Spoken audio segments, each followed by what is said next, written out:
19 ka mga barangay sa Bacolod nagapabilin COVID-19 free sa sulod na sang duha ka semana. Sa mga balita nasyonal, validity sang expired nga lisensya ginpalawig sang LTO tubtob sa bulan sang Disyembre. DepEd nagapilar sa publiko nga likawan nga iangot sa blended learning ang kaso sang suicide sa mga estudyante. Maayong aga Bacolod, maayong aga Bilugabahin sang Western Visayas. Nga adlaw, Miyerkules, Oktubre 21, 2020. Ang inyong news team, Aksyon, Dorel, Cabato. Aksyon, Duran. Ang mga balita lokal pagkatapos lamang sa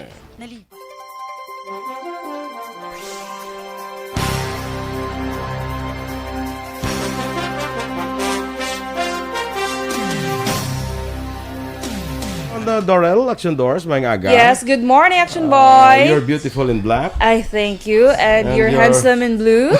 Larog Charot. Ano na ka pagka-blue man? Ha? Kuhan siguro. Blue batsyag. Blue, Blue batsyag. Kapigado ko. blue bigado. Kala. Good morning dira kay Alex Monteza, maayong aga sa imo, sa kay ano na sa imo, Jojana Luhan, watching from Calamba, Laguna, maayong aga. Yes. Ma-Earl, sa kay Michael Joseph Hilado, mahaw ta guys. So, gapahaw na mo ni Orange. Ba siguro, Action Early, Boy. ah? So early, no? Nick Alit, the third. The third. Good morning.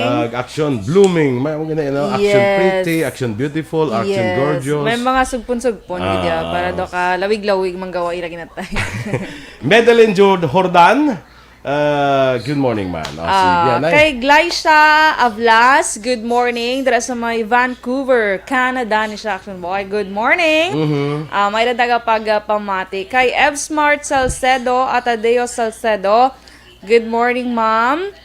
Sige. Kay Action Boy, si ano bala? Sino na ganit man? Si JM. Si Dennis, nag-welcome siya sa ika-70 ato nga members ang ano? Sang Energy Funds Club. Kita kasi ilang cover, ano na ganyan? Ng profile picture. Profile pic, ginimo na nga logo ni Vice President. Si Vice President. Ibang level. Mga talented, nigaling mga miyembro sa Energy Funds Club. Action Boy, hindi basta-basta. Kulang lang tarp. Yes, wala gid gyapon si Dennis. Naging perde na to sa iya nga pusta-pusta. Kay Alex Monteza, manami nga tiyempo upod sa inyo, nagapatamyo kami sa Family Celo sa Barangay ng Bulao, Pala City. Kag Pamilya Ramirez ang Barangay Granada, madamo gid niya salamat. Okay. Kaya Josette, din na to.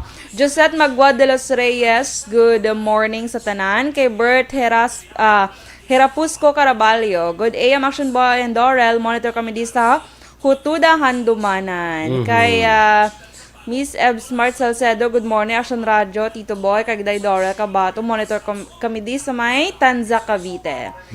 Kaya Melissa Ambo, good morning man. Cecilia Oleo, good morning. Dra sa may Cebu City, Action Boy. Ay, okay. Go, ikaw naman Action Boy. Sa kay migo ko na Ronnie Vega, maayong aga man sa imo. Din na to gading imo. Kaya kaya... Sa kay aga, pasigaw pangapi. Doon mo man yung mga oras pangapi. No? Yes. Good morning dira sa imo, migo Ronnie. Kay Jeron Landel, Luhan ka na Action Boy. Okay. Din Si sa... Melissa Galon Ambo Dazon. Si Watching from... Jeron, ara siya sa Bakong, Barangay Bakong, Bago City. Abi ko... From Malaysia. From Good morning, Malaysia. galing sang iyang pamilya. Sa pamilya niya sa Barangay Bakong. Perfect. Sa Bago City. Si Jeron Landel yato sa Malaysia. Ato siya sa Melissa Malaysia. Galon Ambo, good morning man. Johanna Luhan, good morning mga siya family dira sa Bago City. Ang mga ni sila ni Kwan man, sila grupo to sa Malaysia. Ate ba siguro Action Boy? Ni Johanna. Okay. Philip Isulat, good morning, sir. Sa kay Sam Hartwig. Kumusta po? Pa-shoutout sa family Sadi, watching from Canada. Okay lang kami Okay Sa kami din isa sa Canada, kay tingin mo to Alberta, gusto mo makakanto ka, no? Yes. Kagina may taga Vancouver, Action Boy. Okay. So, subong bastara siya sa Canada. Chok Patigas, watching from Kalibo, Aklan. Oy, good morning dira sa inyo sa Kalibo, Aklan. Mapaburakay na tanihaw. Musta nga tiyatihan da, madayon da yan? Ate do hindi. January pa man actually, di ba? Melinda Miranda, sa tanan nga Miranda family sa Barangay Sibucao, San Enrique, kagay Adriana Magbanwa. Dedske Antonio Legaspi Villarosa Jr., watching from Manila. Sa kay Kelly Jelly, good morning to sa tanan nga nga Salvadorian. Sa kay Baby Villasor, sang si o sectoral ni sana. Yes. Good Si morning. Ma'am Vanessa Mayo, good morning man, we're back from Canada. Wow, ang bilis in Sige. fairness. Standby na sa mga balita lokal.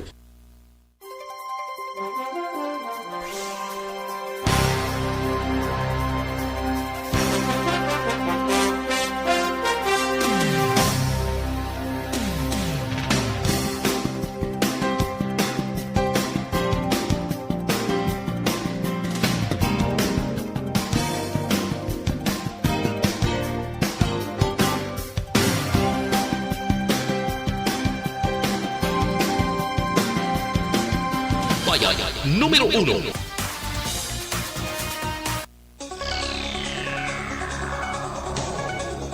Aksyon Radio Philippine Standard Time, las 6:08 sa detalye na sang mga balita lokal.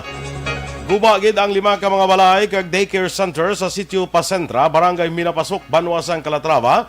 Matapos ginigo sang buhami o kung buhawi, mga launa 10 ang tagna kahapon sang hapon. Sa interview sa Aksyon Radio Bacolod kay Barangay Minapasok, Kapitan Johnny Gilot, magluwas sa 5 ka balay kag daycare center, may mga puno pa sang kahoy nga natumba. Gin pa siguro naman Gilot nga wala sang may napilasan sa mga buhawi. Sa karon nagahulat pa si Gilot sang dugang impormasyon angot sa kabilugan nga kahalitan nga gintuga sang sining buhawi. Ang 5 ka pamilya ginabulbanta yara sa 25 ka individual ang temporaryo karon nga nagatiner sa barangay hall kag may iban pa nga nagatiner naman sa ilalang nga mga himata. Kahit pamilis, total damage na siya, ang partial damage ko. Kita libot ko pa ang akon nga disaster kagawad, ma'am. Oo. So siguro, boss, may mahatag na ko nga partial na damage. Pero sa pastada daw, wala man mga partial damage. Ang ulang kita ang mga kahoy. Habi, ma'am, kahoy, saging, mga lubi, muna natutumba. Pero mga ano oras ni kagay na, sir, sa nagtigo ang buhawi dara, sir? Siguro, estimate ko mga murulis sa naunad this ma'am. Di yan pinatagan sir, nga, nga area sa barangay minapasok, sir? Pare lang sa highway, tamang sa sitio Pasentra. Ang kabahin sang pahayag ni punong barangay Johnny Gilot sang minapasok sa interview ni Aksyon An Defensor. Nagsaka sa 19 ka barangay sa Bacolod ang COVID-19 free sa sulod na sang 2 ka semana. Ini among barangays 4, 9, 11, 12, 13, 14, 15, 20, 23, 24, 25, 26, 27, 29, 31, 33, 36, 38 kag barangay Punta Taytay. Ini ang base sa datos sa Emergency Operations Center sang Bacolod. Sa statement ginpahayag ni Mayor Evelio Lunadia nga dapat mamintenar sang sining nga mga barangay ang ila status samtang dapat magtinguha ang iban nga barangay nga magsunod sa mga COVID-19 free barangays. Sunod sa alkalde ini nga butang ang bagay nga iselebrar labi na ang tikang sang syudad sa pag-contain sang pandemya sang pila na kabulan. Una na nga ginpalayag ni Interagency Task Force kunay TF Visayas Chief Implementer retired Major General Mel Feliciano nga dako ang papel sang barangay sa pagpanguna sa pagpakig-away kontra COVID-19. Naduga nga naman sang duha ang kadamuon sa mga nagkalamatay sa COVID-19 sa siyudad sang Talisay sa piyak sang pagnubo sang kaso pagdamo man sa mga barangay nga nahilway na sa virus. Tubtob sa Oktubre 20 kung kahapon nga adlaw nga record sa siyudad, ang duha ka mga napatay ang mga residente sa barangay Zone 1 kag Zone 2. Bangon sini naglambot na sa 18 ang mga nagkalamatay sa siyudad. Apang may maayo naman nga balita sa siyudad, bangod 12 na ka mga barangay ang gindeklarar bilang COVID-19 free matapos magdugang sa ang barangay 5. May 5 man ka mga barangay ang may tag-isa na lamang ka active case nga amo ang barangay 2, barangay 3, barangay 4, barangay 11 kag barangay Bubog. Isa lamang ka confirmed case ang nagdugang ganit nagdangat na sa 572 ang kabugusan sang kaso, 509 ang recoveries kag 45 ang active cases. Sa iban nga balita lokal, patay ang isa ka 21 anyos nga lalaki matapos maaksidente sa ginamaneho nga motorsiklo sa National Highway, kilometrahe 15, barangay Kalumanggan, syudad sang Bago, kagabi. Ang napatay ang ginkilala kay John Ray Pronda sang Purok Crossing, Pulupandan, Banwas ang Pulupandan. Sunod kay Bago City Traffic Investigator Police Corporal Ronald Javier, ginamaneho ni Pronda ang isa ka Kawasaki Badja CT-15cc kag mahimo papauli sa Pulupandan. Dugang pa ni Javier na bungguan ni Pronda ang nagatumpok nga bato sa kilid sang dalan kag mahimo nga wala na control ang manobela rason nga natumba ang biktima kag nakaangkon sang pila sa ulo. Gindala sa Bago City District Hospital sa Pronda apang gindeklarar nga patay ni Dr. Jesus Ray Pasilan. Madulom ang lugar kung sa diin naglunta na aksidente kag wala man sang reflectorized early warning device nga ginbutang. Patay man sa nagdangat na sa Cadiz Emergency Hospital ang driver sa motorsiklo, samtang pilaso naman ang angkasunis ang maaksidente sa may Asyenda Bayabas atubang sang Bayabas Elementary School sa Barangay Daga, Siyudad sang Cadiz. Ang napatay ginkilala kay Darwin Kayuaw, 36 anyos, kag Rene Encarnacion, 29 anyos, tanan pumuluyo sa Barangay Luna sa Uman nga siyudad. Base sa investigasyon sa Cadiz PNP, madasig ang madalagan sa driver kag naduran ni sang control rason nga natumba ini kag nalampos sa semento. Bangon sa tuman nga impact gimbawian sang kabuhi si Kayaw, samtang para naman gidabulon sa ospital si Encarnacion. Ginpatawag kahapon nga adlaw ni BCPO Director Colonel Manuel Placido ang team nga nag-imbestigar sa isa ka kapin o kon sa isa ka anom ka significant crime incident nga nagluntad sa syudad sang Bacolod sini nga tuig. Nagpangabay si Placido nga hindi paghingadlan kun ano nga insidente apang sunod sa iya. Makaligad ang 2 ka bulan matapos ang unang nga meeting sa among nga team. Kahapon nga adlaw lang nasundan bangod man sa ibang importanteng helikoton. Dugang pa ni Placido nagpangayo siya sa update ka naghatag sa mga suhestyon sa mga personnel nga na-assign sa mga kaso kaangay sa pag-trim down sang motibo sa krimen sa 2 ka anggulo agud mas matutukan kag hapos nga masolbar ang kaso.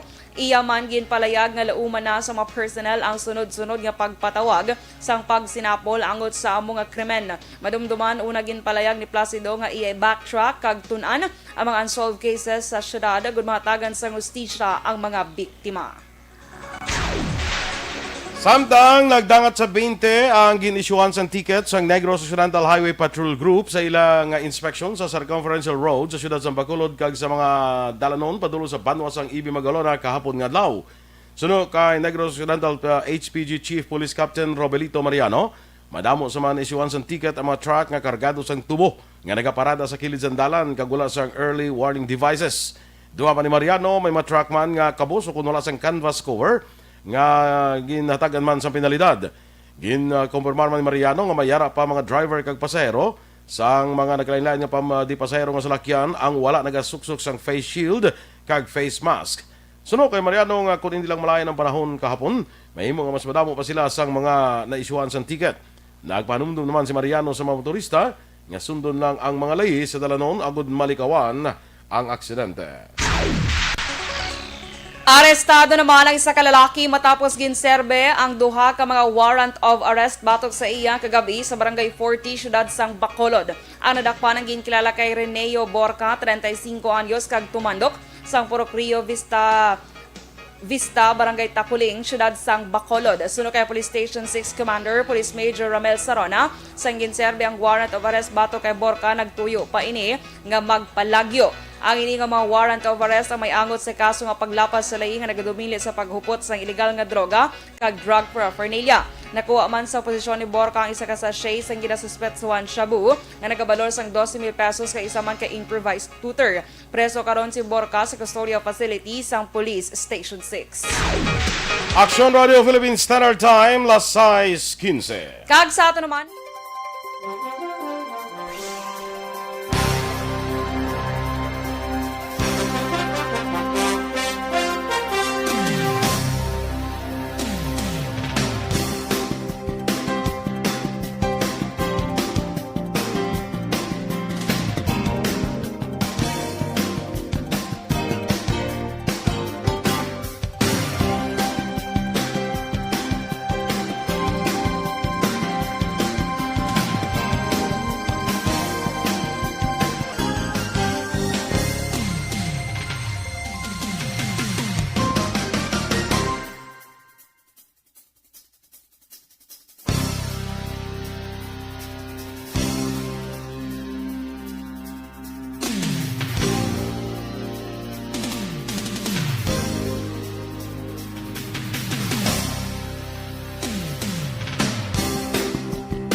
Okay, good morning Liwat. Tugnaw to kuno sa Minnesota. Basta sa Canada, dito siya. Hindi, Sa balik Minnesota na siya mo. subong. Nakabalik na si Van okay. sa Kwan, sa ila. Tugnaw di kayo sa aton sa Tugnaw di Philippines. sa amon, di nga. Wala diya sang snow, no? Okay. Tugnaw subong di kay may bagyo pag idaan Aksyon Boy. Correct. Pipito, gapon. Halong kita. Yes, Sige. Aksyon Boy si Pipito gyapon. Good morning, Anay, sa kay classmate ko Edwin Escopel. Kuya Ed, good morning. Kumusta? Aileen Treyes Legaspino, good morning man. Sa kay Jean Buarom. Kapitan Leopoldo Duran Jr. Wengski Lim Morales, good morning. Sa kay ma-follow mo, no? Melba Esperon. Patamyaw ko na sa Esperon family sa Purok Sawmill, Tres, Barangay Bata, watching from Kuwait. Sam Hartwig. Sa Ontario, gali si Sam Hartwig. Ontario, Canada. Very good. Ernesto Regazzo. Ha? Ang imo nga mic ya? Naka-off ang mic. Amo na siyang province ng Ottawa, ang Ontario. Why ko ka ba? Amo tong in-search sa Balaligan Adlaw. Okay, sige. Perfect. Ernesto Regazzo, of course, good morning. Sa kay Heaven. Lenny Precioso Bugten. Bugten. From Norway? Ay, perfect. Ate, hindi ka Bugten, Bogten. Bagton. Norway, wow. Oo. Di ba? Yes. Pero na address Pilipinas lang, Bugten lang. Bugten. Pero Kung sa kahit ibang sa Norway, lugar, Bogten. Bagton. Lenny Precioso Bogten. Yes. Good morning, Ma'am Lenny. Hindi mo siya pag-iigid. Glet. Bogten. Bagton. Nakabudlay, Bagton. Sige, go. Sige. Kaya hindi ko maintindihan kung paano ano na ipagbasa sa ngalan niya. Pero shout out sir sa mga Salas family sa Barangay 14. Oliver from Qatar. Abi ko Arabic? taga-Action Radio ni si Oliver? Pason to ya gali. Ay, sorry. Salas niyo. Sorry, Ang Salas. pagsulat ko na yun ng Arabic. Ay, ara si Attorney Doug Pandan, Action Boy, oh. Pinakabaskugan ni Attorney sa Bilog Negros. Ay, oo. Diba? Ay, good morning, Attorney Doug. Pandan, good morning. Kumusta? Ang kinilaw naman na. Kaya, Ma'am F. Smart, shout out lang dira sa Barangay San Juan, Pontevedra. Sa mga barangay council ko na Action Boy, family home, men ni Goro na. Kag ang next, hindi man maintindihan, di ko abala mabasa ni, doka, I don't know, ba si Japanese, Korean, or ano ini. Mayong aga lang da, kay Japanese, Landoy, kag kay Sally, sang Victorias from Saint Martin, Maarten. St. Martin. Ikaw na muna sa Kaya, kung guro nga pagsulat, guro Chinese. base, sige na, pakot-pakot lang ta. Kontak ha. Kaya Zaira Antiga, good morning po. Sunshine Antiga from Malaysia. Good Thank morning. you. Kaya si Jeron Landel Luhan to Blackson Boy. Greet naman ko no ang Family magkilat. magkilat sa Barangay Sibukawan, Isabela Negros Occidental. Kaya Presti Lu, Dennis Richard Tiboroma, 295 kuno out of 366 days. Ano na yung trip niya? Mano kadabog niya siya, ano balaan niya, Ang no? logo ko no, tahong pa kay Mami Doors. Agali ka. Damo na din sala sa imo si Dennis mo. Damo na. Damo Tinggo na. niya nagkayawang din siya sagang. Wag kita ay kami nga duwa mo. Halong kita kuno tanan hambalya. Kagi nag-greet yung mga Vice President si Regent Tan. Perfect. Kaya Ma'am Cory Vidadra sa may Kuwait. Kaya Chic Sean, Defensor. Hi Aksyon Dorel, good morning. Lihog lang ko patamyo sa pamilya ko sa Manapla. Ang Gordon family, labi na gid sa iya asawa ko nga si Mary Ann Gordon. Ano nila si Senator Richard Gordon man? Way ko kabalo Sige lang. Ibaloon tandason. Jocelyn Narisivita, hola, good morning. Veronica Echauz, good morning everyone. Pag-greet ko lang, Balyados ni Guru dapat ay. Balyados family, Kagichaos family, sa Barangay Estefania. Sa Action Boy Go. Gracia Hareta Horvidalia, good morning man. Raymond Legaspi Pineda. Pagrit ang Lola Erlinda kag Mama Ramona. Good morning dara sa inyo, no? Good morning man sakay. Jocelyn Kalamaan. Kag kay Greg Medalyo, mangkot lang ko kung may biyahe na pa barko pa Negros, wala pa. Wala pa. Namin ko ang Iloilo, Bacolod. Pero Cebu. Cebu do wala. Wala. Wala biyahe nga barko Cebu. Base sa mga sa Oriental, no? Base. Jesselyn Andrada Tiangson, watching from Mansilingan. Sa good morning kuno sa itinakda frontliners nga assigned sa Mansilingan, especially kay Sir Hinovia. Sige, keep safe. Sige, okay. Standby na kita sa atong dugang nga mga balita nasyonal. Ang atong iban pa karon naman sa alas 7 ha. Sa atong Aksyon Balita Morning Edition. Yes. Standby.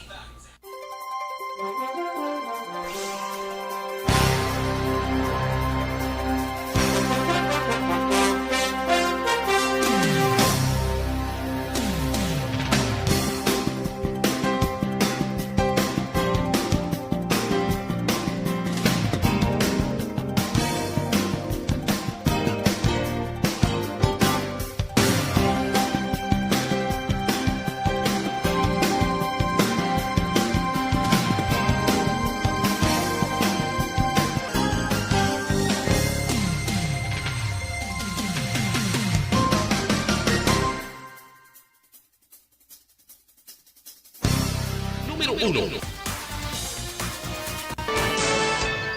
Aksyon Radio Philippine Standard Time, las 6:24, detalye na sang mga balita nasyonal. Ginpalawig sang Land Transportation Office tubtob Disyembre 31 ang validity sa mga expired nga lisensya nga ang tag-iya gindumilian ni makagwa tungod sa COVID-19 pandemic. Gin-resume sang ahensya ang serbisyo para sa edad 17 tubtob 21 anyos kag 60 tubtob 65 anyos kasunod sa paghalog sang gobyerno sa age restrictions. Sunod kay LTO Chief Edgar Galvante, ang registration sa masalakyan nga nagatapos sa 9 kag 0 ang ginpalawig man tubtob Disyembre 31. Ang mga senior citizens sa taga naman sang prioridad sang ahensya. Nag-apelar ang Department of Education o DepEd sa publiko nga likawan ang ginahimo nga pag-angot sa mga insidente sang suicide sa mga pagpanghangkat nga dalas ang ginapatuman nga blended learning. Sunod sa pahayag sang DepEd nakalabot na sa ila ihibalo ang mga pagtilaw nga dalas ang karon nga sitwasyon kalagip na ang masubo nga balita nga may mga manunudlo kag estudyante ang nagtaliwan sa tungasang krisis.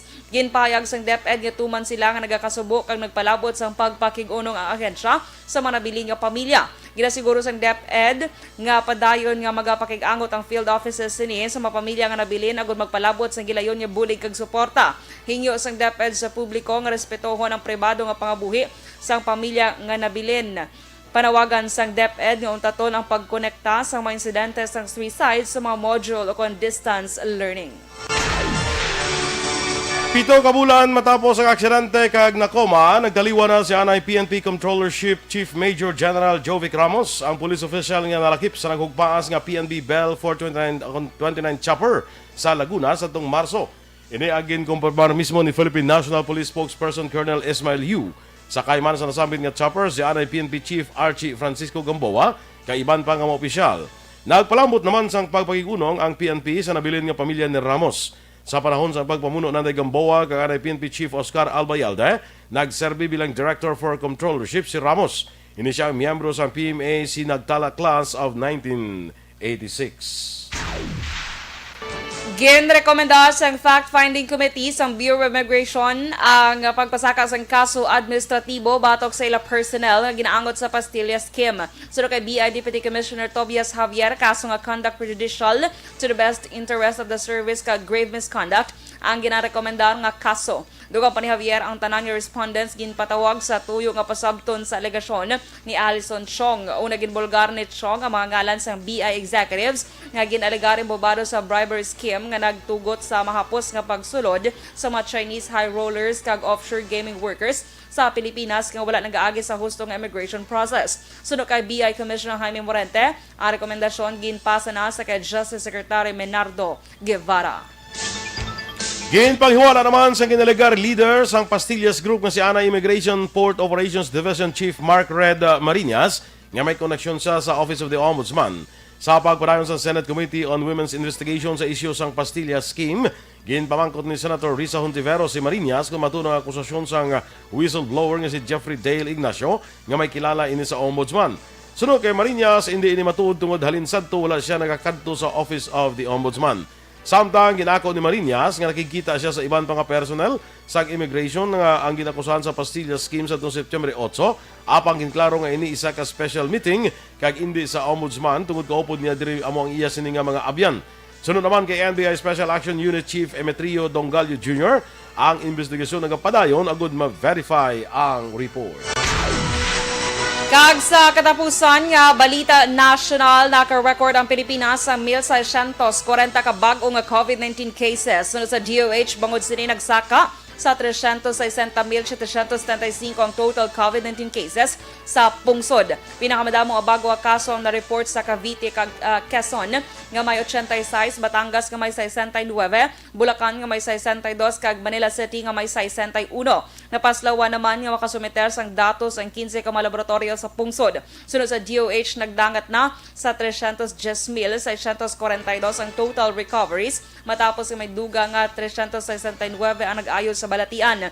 May 17 naman ka mabago nga patay o kon kabugosan nga 6,690 ka death toll. Ang Pilipinas ang may 43,443 ka active COVID-19 cases.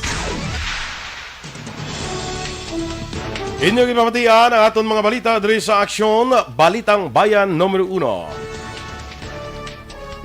Standby na sa Aksyon Report, second portion of Aksyon, Fred Salanga. Balikay kita karon sa Aksyon Balita Morning Edition. Upod gyapon sa inyo news team. Aksyon Dorel Kabat. Kag-Aksyon Boy Duran. Una sa balita, una sa aksyon. Sa Bacolod Aksyon Radio.